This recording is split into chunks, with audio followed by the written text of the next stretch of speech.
Thank you. I have been told to speak on politics. Let me so let me start with the crass reality of Indian politics. That is, you should come out of this false assumption that India has two national parties. India has only one national party. One is BJP, other is 1.5 BJP. And why do I say this? Because I'm reminded of a quote given to a journalist friend of mine during the Gujarat pogrom, which was happening in 2002. Sangh Parivar leader told this senior journalist that Congress is Vajpayee Congress and BJP is Advani BJP. So please come out of this false assumption that you have two national parties. We have only one national party.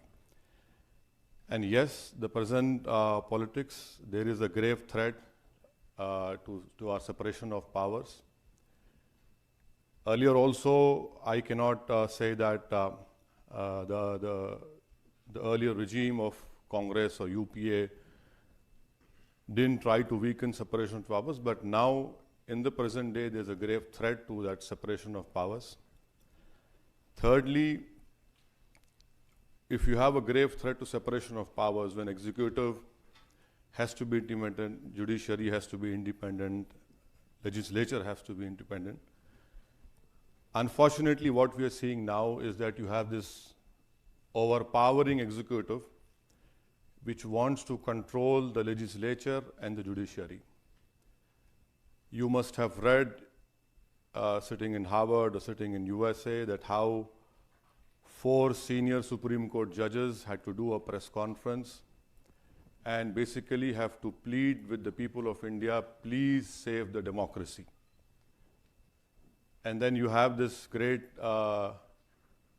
scientific development which has taken place, that whenever a government wants to get a decision in their favor, they have developed this art of maybe, I'm sure even Lord Denning would have been surprised that you give something in an envelope and give it to the honorable judge, and the judge accepts whatever is written in that envelope. So there is a grave threat. I am not demeaning the judiciary, because in the light of what happened in a recent case, whereon it was proven wrong, there is a grave threat to a separation of powers because of present day politics practiced by the ruling party. Fourth, there has been always a cartelization of power, and you have this particular groups, the dominant upper caste Hindu groups, who have always been in power, whether it is BJP or Congress, and there are numerous examples which I can give.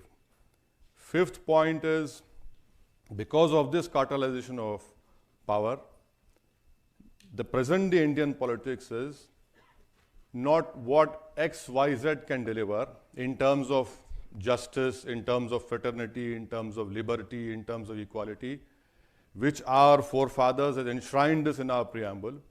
But now the race is who can be a bigger Hindu. So if you are a bigger Hindu, you are definitely going to get a constitutional post. That is the reality of the present day Indian politics.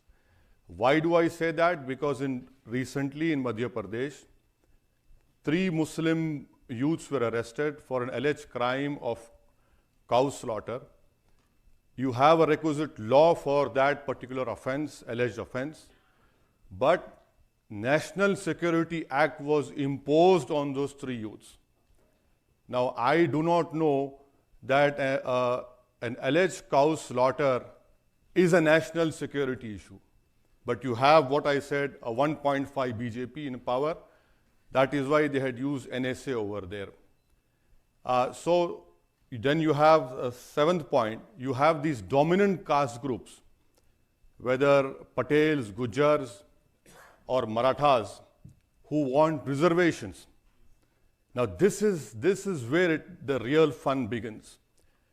When the dominant caste groups are feeling vulnerable, they want a share in development.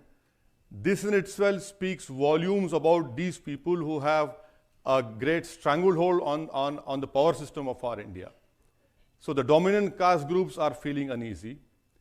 So the supreme leader, our Prime Minister, decided that why only dominant caste groups? I'll give 10% extra to the economic weaker section, to basically to the upper caste Hindus. Now this goes contrary to our constitution, our basic fundamentals of our constitution, and that is why I started my speech by saying there is a grave threat now to the separation of our powers. The 8th point is the issue of Muslim community. That is, I condemn what happened in Kashmir. It is a grievous crime. I say with all the truthfulness and authority I have that it is Pakistan which is to be blamed for that terrorist offense which took place in Kashmir. And there are no two things about it. But the crass reality of our present day politics, and which has also been reality, that if Asaduddin Owaisi criticizes Pakistan, I am called a true nationalist. The moment I do not criticize Pakistan, my Indianness is questioned. And that is the problem over here. I am a 4th generation Indian. My forefathers rejected the ideology of Jinnah, and we said, no, India is our country. This is the land of Khaja Gharib Nawaz. We will stay here. So I have this great honor and distinction that I am not only an Indian by birth, but also by choice, which no one can take that away from me. But in the light of what happened in Kashmir, if you go to my Twitter timeline, every second question is, have you condemned this bomb blast? Have you condemned Pakistan? Why don't you go to Pakistan? And so even after 70 years of independence, I am being asked this question, that why don't you go to Pakistan? Now, no one asked, how did that happen? How did that 100 kg plastic explosive got inside Kashmir? No one is asking that question. Because the moment, now I've mentioned it, please watch tomorrow 9 p.m. TV channels. They will have a scrolling saying, Asaduddin Owaisi questions India in Harvard. Now this is the state of our politics. That you cannot question the supreme leader, you cannot question one national party, whether it's 1% or 1.5 is a different thing. So what we see now is that Muslims are always questioned. Kashmiris are now being targeted. I'm sure those terrorists must be feeling really happy that how as a nation, we are not able to stop these thugs who are targeting Kashmiris. For what they are, these are terrorist people who have done it, but they are now successful. And the last point, that is, please understand that I am not a jihadi. I have taken oath on the Constitution of India. My whole fight is for constitutional rights. My whole dream is to realize what Baba Sahib Ambedkar had given these tools to us: equality, fraternity, liberty, justice, the fundamental rights. This is what I aspire for. What I aspire for is Article 39A, that is equal distribution of wealth. Wealth cannot lie in the hands of few people. And then you cannot come and tell me, celebrate India. No, I cannot celebrate, because the wealth has to be distributed. That is what the directive principle of our Constitution, Article 39A, talks about. The Constitution is self-encompassing. That the Constitution has to be a living document. Now, please understand that you had if I'm not wrong, in Boston, you had a race and a marathon, right? And you had 2 terrorists who had bombed. Now, we live in India. We are more closer to those stupid fellows who have this ideology. It is very easy for an Indian Muslim to take a bus from Azamgarh and go to Kashmir. But in the last 70 years, you have only 25 cases where Indian Muslims went and joined the jihad. You have people from US who have gone and joined ISIS. You have people from Great Britain, from all those so-called developed democracies. But you have only confirmed cases of 29 Indian Muslims who have gone and joined ISIS. And out of that, 20 who were not from India but who were studying abroad. So my whole issue is that the politics that is being practiced right now in India, and also before also, but it is now more into your face, is that how bigger Hindu you are, and that guarantees you electoral success. That is the crass reality of our, unfortunately, of our democracy. Come election, parliament election, you will see more of this. The citizenship bill was a great example of what I have just told you.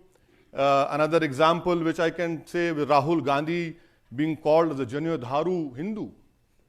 Now for me, who is not part of the Savarna system, where do I go? So I am in a limbo state, because Shri Rahul Gandhi is a Janyodharu Hindu, Shri Narendra Modi is a Hindu nationalist.